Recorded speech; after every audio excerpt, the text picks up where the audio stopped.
қаласы Бейжіңдеміз қазір. Түнде келіп түстік, Өркен бауырымыз екеуміз Йо-Йо деген қонаға келдік. Кішігірім 3 жұлдызды қонақ үй, орташа деңгейде. Енді бүгін Бейжіңнің таңы бізді жақсы қарсы алып тұр, күн шығып тұр. Бүгін біздің елімізде сайлау күні, сол себепті де біз Қазақстанның елшілігіне сайлауға дауыс беруге бара жатырмыз. Ауа райы өте тамаша, жылы, ойлағанымыздай өте жақсы деп ойлаймын.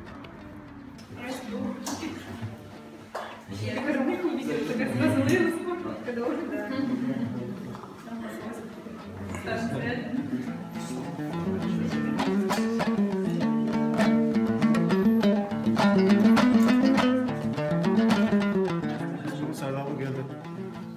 Сайлауға дастархан жайылған.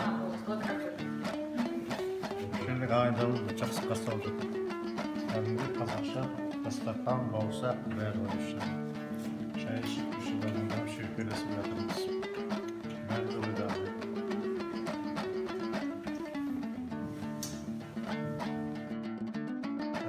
Сайлау сағат 7-ден бастап жұмыс жасады. 207-ші сайлау учаскесі қазіргі 3 сағаттың ішінде 300 адамдай келіп сайлау. Сонымен қатар осы жақын арада қазірде бір топ студенттер тереңдеп жатыр. Бізде енді Бейжің қаласында 2000 сайлаушылар, 2000-нан астам сайлаушылар. Кешкісі мезгілінде әліп келетіндер көп. Соны күтудеміз. Бар жағдай жасалып тұр. Дастархан жайып қойыпсыздар бір жағынан. Келе жатқан Наурыз мейрамы. Соған енді Наурызға қарай осы студенттеріміз келіп жатыр. Үйдегідей сияқты енді Қазақстан Республикасы елшілігі болғанда мына жерде өзіміздің Қазақстанның жеріміз. Мына жерге өзіміздің студенттер келгенде Қазақстанға келіп кеткендей сияқты болады. Сол үшін енді осындай дастархан жайып, осындай үлкен құрмет деп.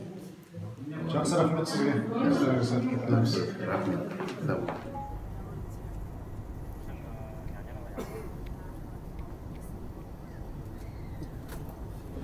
Қайырлы күн достар, бүгін біз Бейжің қаласының метросындамыз.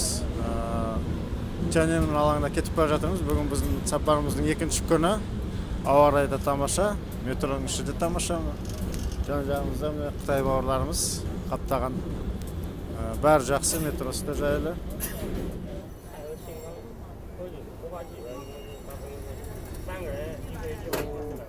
Тяньаньмэнь алаңының қасында тұрмыз.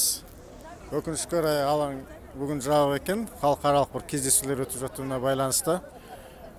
Сол 49-шы жылы осы Қытай Халық Республикасы жарияланған. Сол кезден бастап осы жер ресми түрде Қытай елінің ресми астанасы, ресми алаңы, елдің басты астанасы болып саналады. Мына жақта халық қаптаған, бәрі сол дүниенің шет жерлерінен келген, басқа жерден келген, Қытайдың өзінің ішінен келген. Осындай туристердің орталығы. Ауа райы өте тамаша, ең бастысы көңіл-күйіміз жақсы. Бүгін біздің екінші күніміз қалада қыдырып жүрген.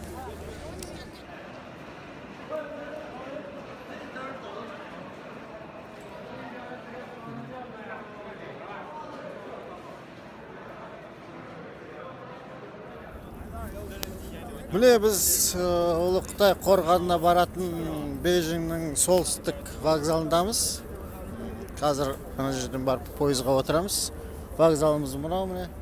Бұл да аса үлкен вокзал. Мынандай билетіміз бар. Қытай астанасындағы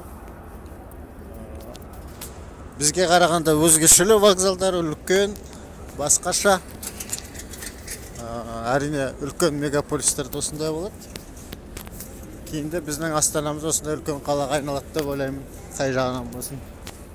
Міне біз электричканың вагондарына отырайық деп тұрмыз. Былай қарасаңыз мүлде адам жоқ, адам аз. Білмеймін, миллиард Қытай қайда жүрген. Біз келгенде қашып кеткен бе? Ана жағына қарап жүрек. Мына жағында басқа вагондар тұр, жатып баратын кәдімгі. Мынау жақын жерлерге жүретін кәдімгі электричканың вагондары. Газ вагонның ішіне кіреміз. Вагондар мынандай міне. Жақсы, бәрі таза.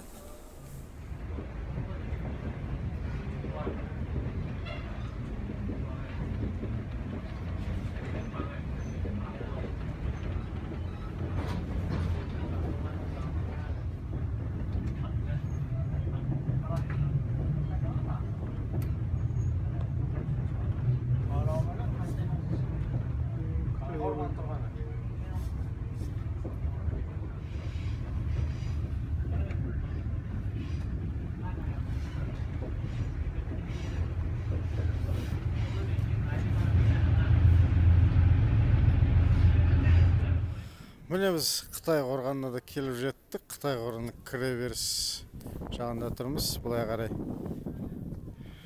адамдар жай көтеріледі екен. Бұл жерде бәрі өте өркениет жасалған. KFC-дің тамақ ішетін жері, сувенир сататын жерлер, тағы басқа жерлер. Бұл жерден өркен бауырымыз айтып жатыр, біздің бас оператор Чен Чихуаң деген осы Қытай қорған біздің дәуірімізден бұрын 221 жылдан бастап түгендеп араларын біріктіріп осыны дұрыстап шыққан екен. Осы ұлы Қытай қорғаны дейді. Қытай қорғанын білесіздер, ғұндардан қорғап салған дейді. Міне қазір келіп тұрмыз, қазір көтерілген кезде бәрін көретін боламыз.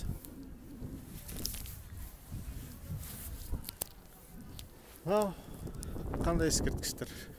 Осы Қытай қорғанына қатысы бар адамдар шығар.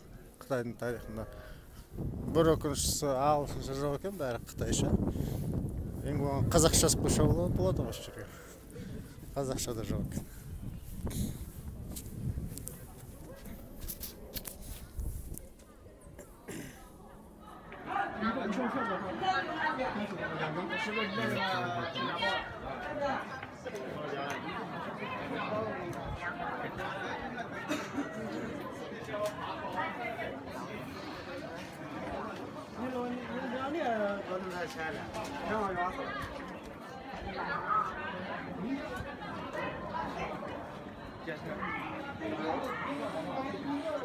Алдында қанша екен? 2 минут алдым. 35 юаннан екеуі 7 юан болды. Міне көптен күткен Қытай қорғанына да келіп жеттік. Міне бірінші баспалдағын басайық деп тұрмыз. Міне деп қазір ары қарай жүреміз. Міне Қытай қорғанына кетіп бара жатырмыз. Мына жерде кіреберісінде екі жағында екі зеңбірек орнатылған.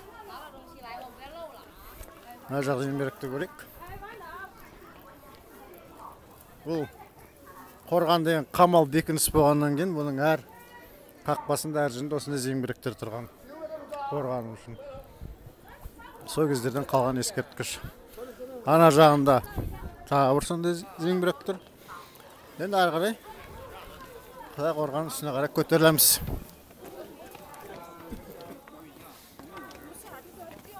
Бұл жерде жалғыз шетелдіктер ғана емес, біздер ғана емес, Қытайлардың өздері керемет көп екен. Олардың өздері келіп енді ғана көріп жатқандар мұнда көп екен.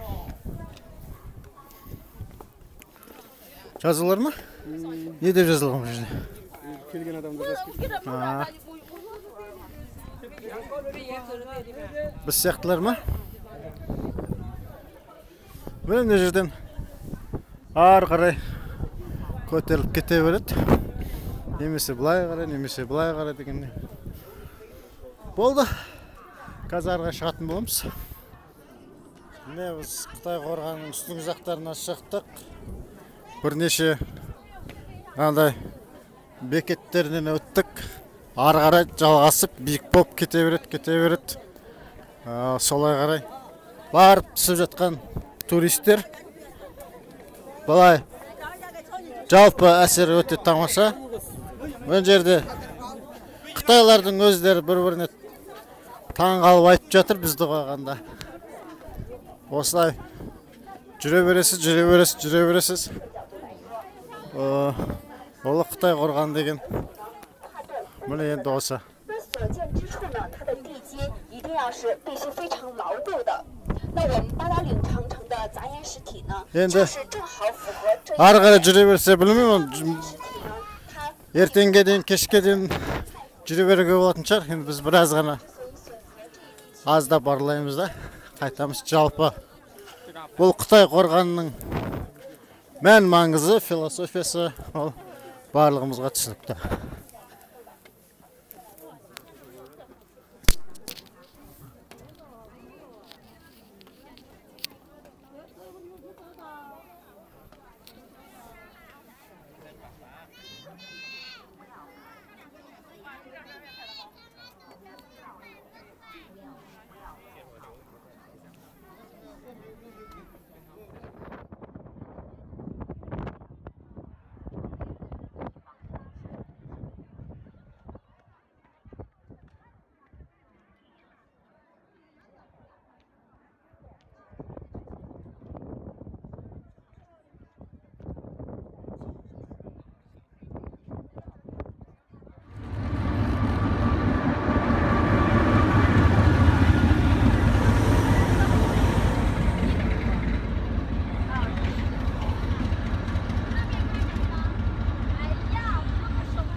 Астанадағы әз халқым.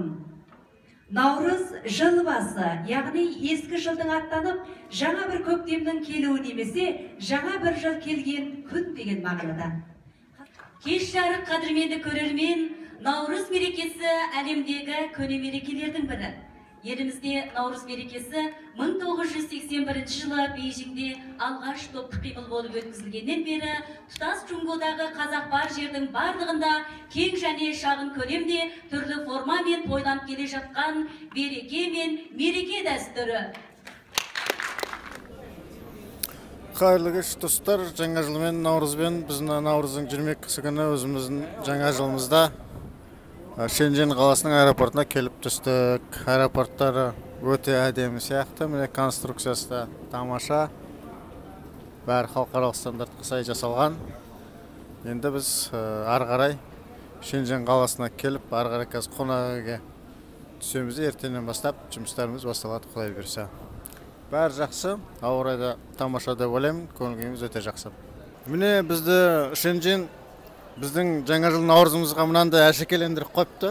Жаңа жылдарыңмен деп жақсылай бізді қарсы алып жатыр. Қарасаңыздар, мына әдемі көрінеді. Яғни бәрі біздің құрметімізге, біздің жаңа жылдың құрметіне жасалған. Шэньчжэньге рахмет дейміз, сол болсын.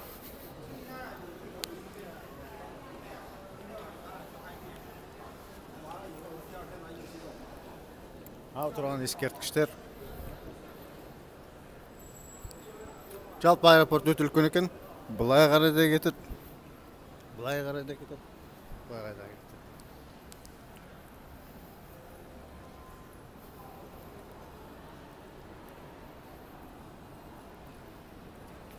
Ал, жол.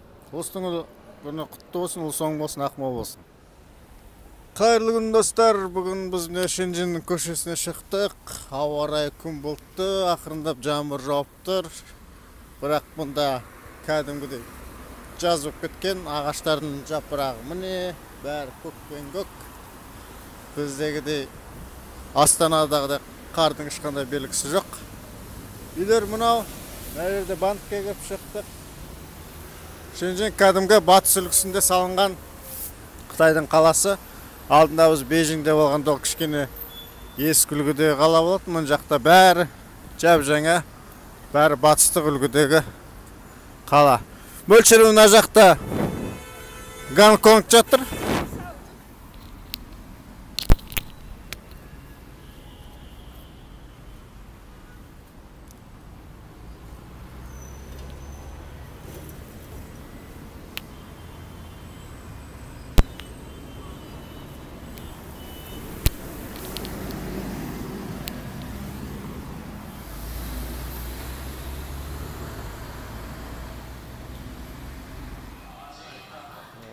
Біз қазір Шэньчжэньнің метросында тұрмыз. Сөшірден келіп, Шэньчжэньнің метросының анда карточкасын алды. Анда карточкасы бар. Осымен жүре беруге болады. Şimdi 80 yuanı var. Biz yanında satып алдық. Анда дөңгөсөктөн алдық. Анда дөңгөсектен алдық. Метроның іші жалпы осында тап-таза, бәрі тамаша, батыстық үлгіде салынған. Ішіне қарап көз қуантуға болады. Бәрі тамаша, тап-таза. Бұнда үш тілде сөйлейді екен. Ағылшын тілінде, Қытайдың орталық диалект тілінде және осында жергілікті өзінің халықтың диалект тілі бар, сол тілде сөйлейді. Үш тілде сөйлейді екен.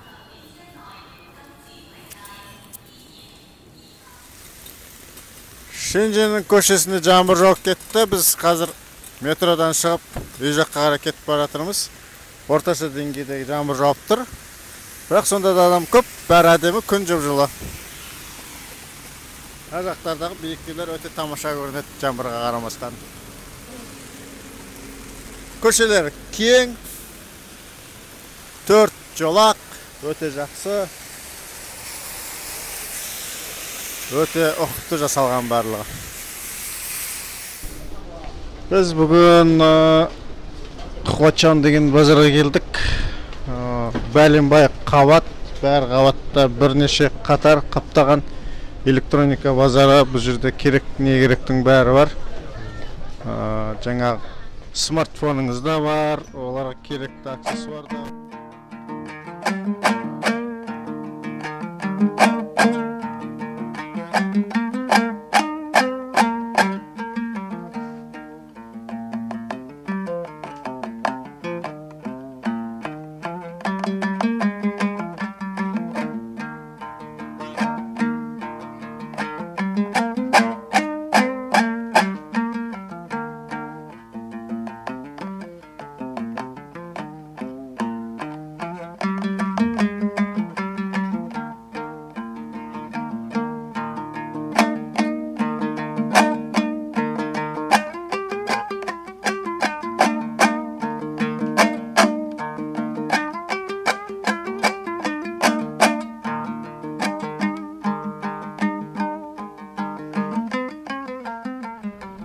Қайырлы кеш, достар.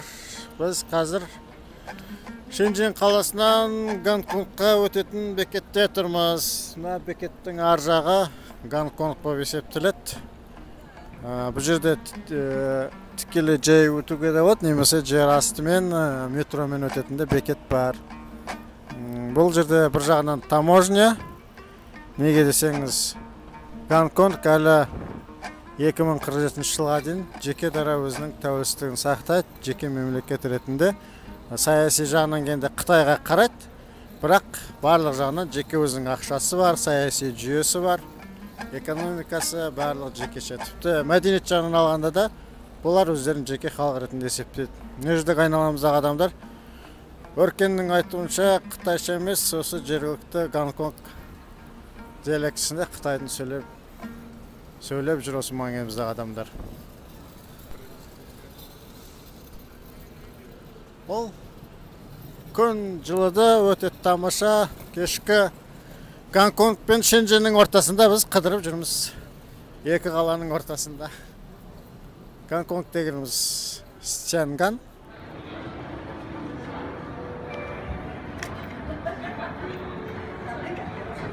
欢迎购买100%鲜榨果汁。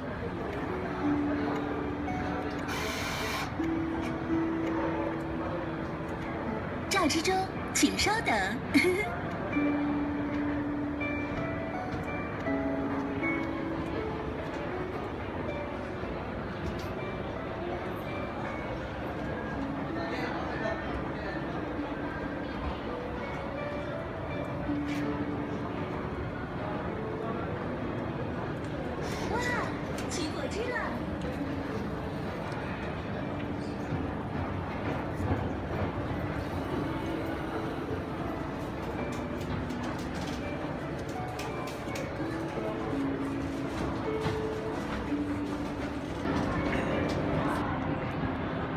Бүгін біз Қуатжан базарына тағы да келдік. Нәуру апельсиннен жасалған ана жерде бір апарат бар екен. Оның жеке видеосын өркен түседі. Бір апта жүріп әрең қалдық қой. Күнде істемейді. Бүгін ақшамызды қайтарып берді. Басқа бірдеңе болады. Сол бүгін кешелі бері күн шықты, ауа райы одан сайын тамаша. Бәрі жақсы. Бүгін күн жексенбі. Соң қараңғы базарда халық көп.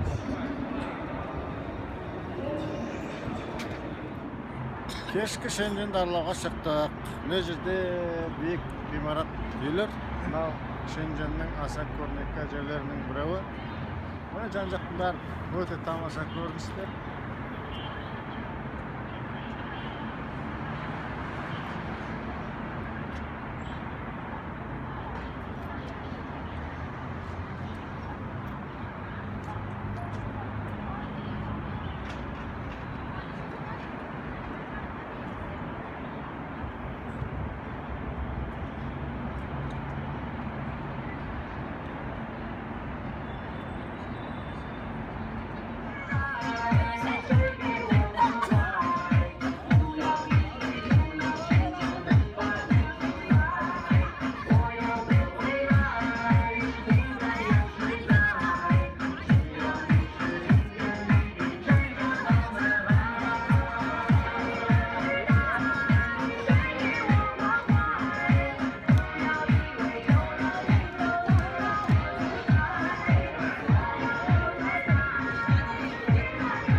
Қайырлы күн, біз бүгін Шэньчжэннің жұмыстарымызды бітіріп, Бейжіңге қарай қайтып бара жатырмыз. Мынау Шэньчжэннің аэропортына метромен келетін жер, осы жерден түсіп, қазір біз аэропорт жаққа қарай бағыт алып бара жатырмыз.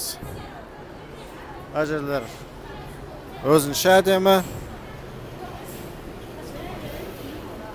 Сол қазір Құдай берсе, ұшағымызға отырып ұшатын боламыз.